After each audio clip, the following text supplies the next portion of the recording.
One Piece chapter 1057 is right around the corner, and I want to talk about a whole bunch of different points in regards to the chapter. We're going to be talking about Shanks. What is his goals? What is he doing going towards the One Piece? What's that cheeky little rascal doing over there? We're going to talk about Marked by Flames, this strange individual that was alluded to in the last chapter, that who could possibly be this guy. We're going to go and talk about that as well. We also got the Cross Guild. How in the fuck does the Cross Guild exist? How does Buggy have this much power and authority to be able to have Mihawk and Crocodile as his wingmen? How is this a thing? How? We're going to talk about the Cross Guild. And you also notice I'm looking to the side because I got my cheeky little notes on the side because I want to stay on track. We're going to talk about Pluton. Pluton, guys. Like, what exactly is Pluton? I have some thoughts in regards to what I think Pluton is, so I'm going to go and share that as well. This is a full-on video. And then we're going to talk about the next island. So now that we're going onto our ships, we're sailing the seas, finally. It's insane that we're leaving Wano right now, but it's finally happened. Kaido has been defeated. All is well until it's not. We're going off now. We're going on to different islands. We're going to talk about different islands. But first things first, I wanted to go and do a cheeky little shout out to a channel that doesn't need a shout out because he is doing extremely well. And that, of course, is Grand Line Review, who have just recently hit 1 million subscribers. Now, it seems absolutely stupid to do a little shout out video, like from a channel that has less than 1,000 subs, to shout out a channel that's hit 1 million. But I mean, I just gotta say that, like, Grand Line Review has really helped me out in a big way. When I started this channel, Liam chatted with me personally and gave me some advice for this channel because I'd been away for about 4 years. And so when I came back, I had some ideas, I was getting on my feet, and I didn't ask him to do this. He didn't have to do this, but he reached out to me and he offered me some advice. And even though it was just a little piece of advice he offered me, I'm super grateful for it because it just really goes to show that this guy, and you should have seen in these videos in his channel, Dude in the Room, he loves to take the time to chat with other creators and just look at other smaller YouTubers to offer advice and offer help for people that are following on the same path as he is doing.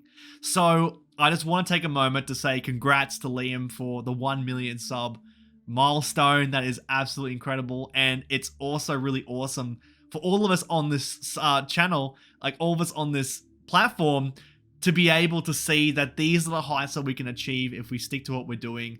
And yeah, just really push for our dreams. So I really wanted to shout out to Liam and say thank you for helping us out and helping all of us out as we make our way through this weird and wacky platform, bobbing and weaving past Google algorithms and just trying to make our place on here. So yeah, I just want to take a little moment to go and just acknowledge Liam's accomplishment. That's really cool.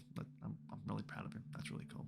If at any point you enjoyed the content in this video, be sure to go and like and subscribe to the channel. We're just aiming for 1,000 subscribers. Okay, we're just aiming for 1,000. That's the big goal. So we're almost there. So be sure to go and like and subscribe. We'll get there. Smidge off 1 million, but we'll get to 1,000. All right, we'll start off with 1,000. Okay, I'm not gonna lie.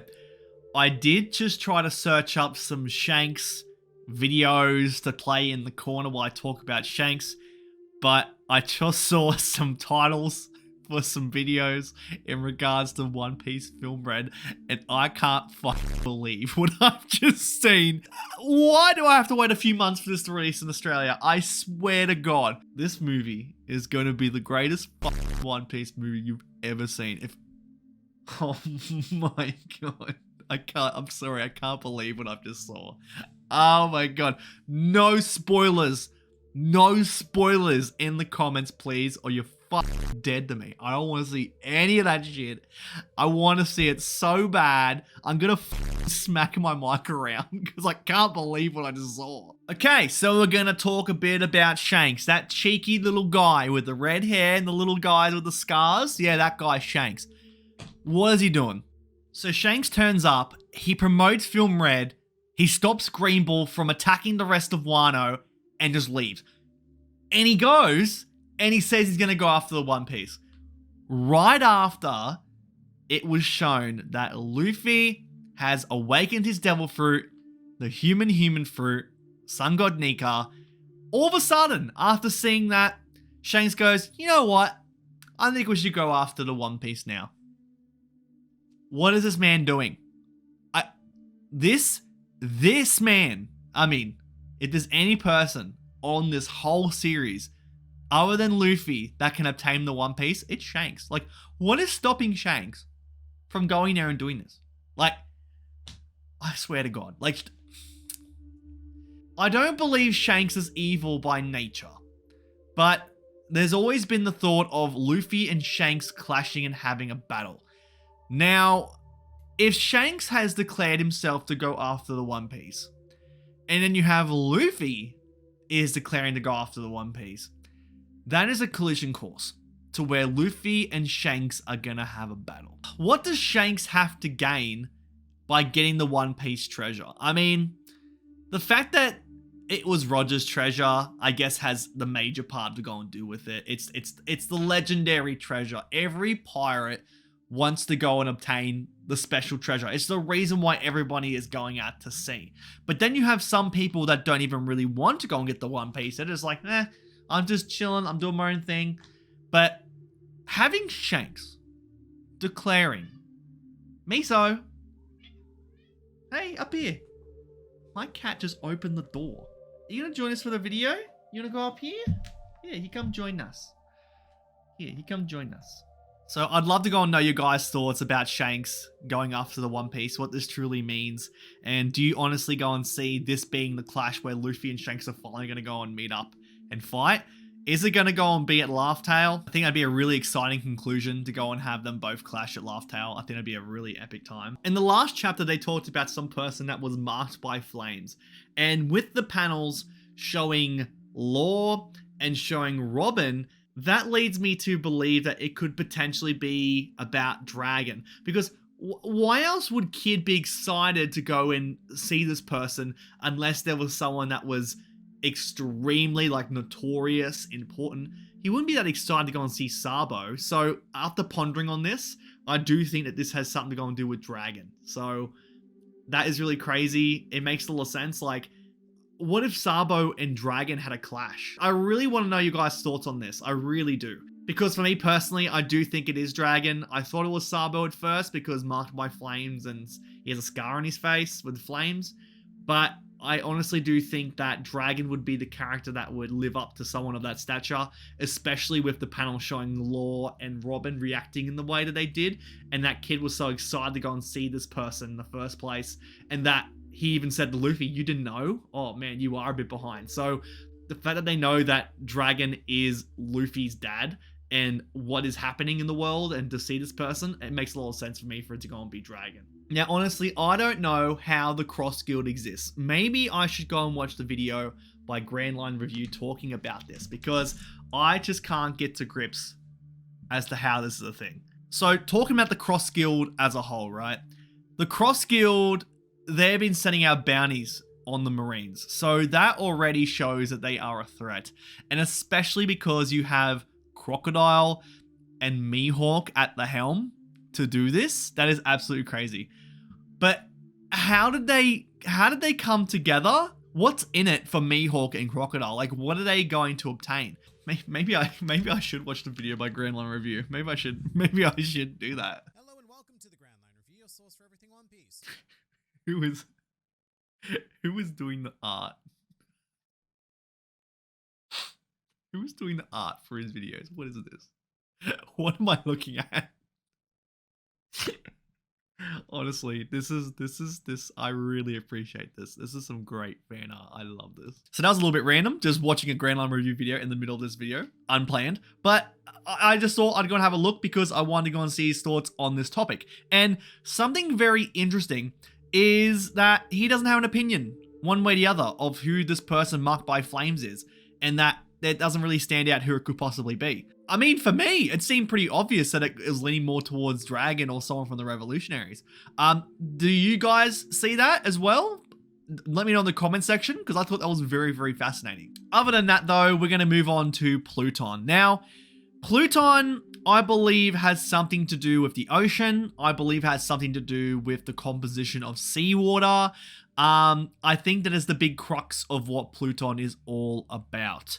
Now, in saying that, there is a theory has already been made by someone named Desnes the Dwarf, and he has a whole video in regards to this, which I think I'll just go and bring up so that you guys can see. So go and check out his theory on the channel. This is the video right now on the screen. You can look at it yourself, but I think that's a really good place to start in regards to looking at Pluton.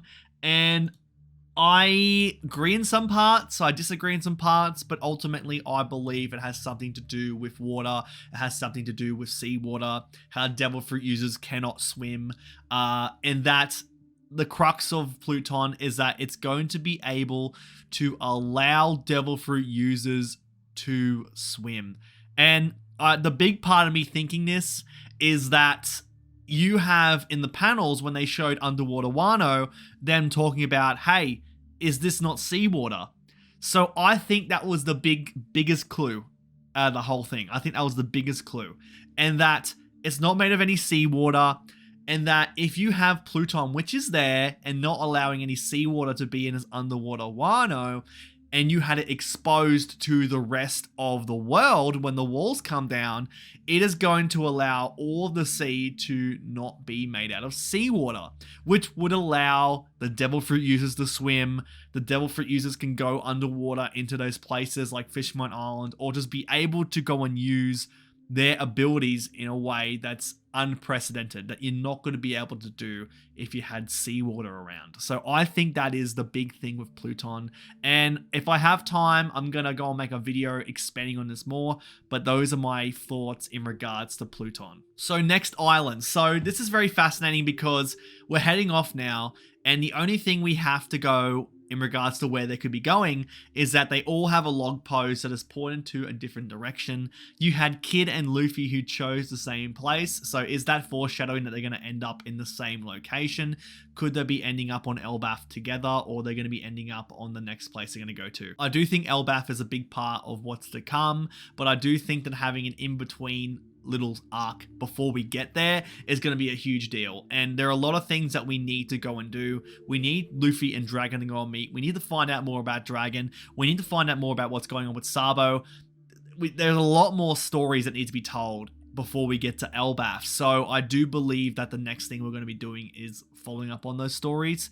And if Luffy and Kid end up going to the same place, Kid's heading towards the person marked by flames, that person ends up to go and be Dragon. Then we have the story progressing towards Dragon, towards Sabo, Luffy meeting Dragon, that sort of stuff, which to me makes a lot of sense moving forward into the next arc. So let me know all your thoughts in the comment section in regards to this. What are your thoughts on the person marked by flames, on Pluton, anything whatsoever? Let me know in the comment section down below. I hope you all have a fantastic day. Take care, and I'll see you all on the next one.